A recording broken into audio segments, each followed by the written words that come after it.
کسی زمانے میں ایک بہت ہی ظالم بادشاہ حکمرانی کرتا تھا۔ اس کا نام شہنشاہ تغرل خان تھا۔ وہ نہ صرف جنگوں میں خون بہانے کا شوقین تھا بلکہ اپنی رعایا پر بھی ظلم و ستم روا رکھتا تھا۔ اس کے محل کی دیواریں قیمتی جواہرات سے مزین تھیں، لیکن اس کی رعایا فاقہ کشی پر مجبور تھی۔ تغرل خان نے اپنی سلطنت کو خوف اور جبر کے ذریعے قائم رکھا تھا۔ اس کی ایک ہی پالیسی تھی، جو سر جھکائے وہ زندہ رہے، جو اختلاف کرے وہ مر جائے۔ اس نے بے شمار کسانوں سے ان کی زمینیں چھین کر اپنی جاگیر میں شامل کر لی تھیں۔ ہر روز دربار میں کسی نہ کسی بے گناہ کا سر قلم کیا جاتا، اور اس کی بے رحمی کا یہ عالم تھا کہ وہ مظلوموں کی چیخوں کو موسیقی کی طرح سنتا تھا۔ لوگوں کے دلوں میں بادشاہ کا خوف بیٹھ چکا تھا۔ اس کے سپاہی گلیوں میں گھومتے، اور جو بھی بادشاہ کے خلاف ایک لفظ کہہ دیتا اسے سرعام سزائے موت دے دی جاتی۔ ایک دن ایک بوڑھا درویش بادشاہ کے دربار میں آیا۔ اس نے کہا، بادشاہ سلامت، ظلم زیادہ دیر تک نہیں ٹک سکتا۔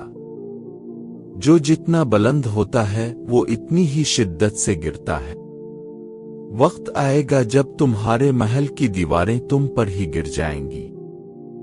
بادشاہ نے غصے میں آ کر حکم دیا کہ درویش کو قید میں ڈال دیا جائے، لیکن درویش مسکرا کر بولا، میں قید سے نہیں ڈرتا، لیکن وقت تمہارے ظلم کا فیصلہ کرے گا۔ بادشاہ کے ظلم سے تنگ آ کر رعایا میں بے چینی بڑھنے لگی۔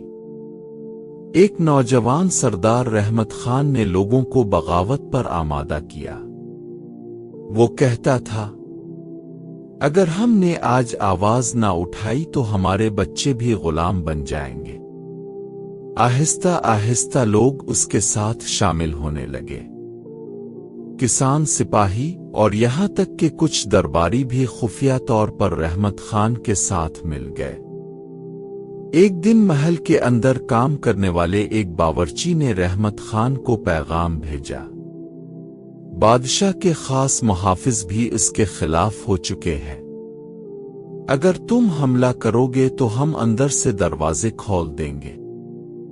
رحمت خان نے یہ سن کر اپنی فوج تیار کی اور ایک تاریک رات کو محل پر حملہ کر دیا۔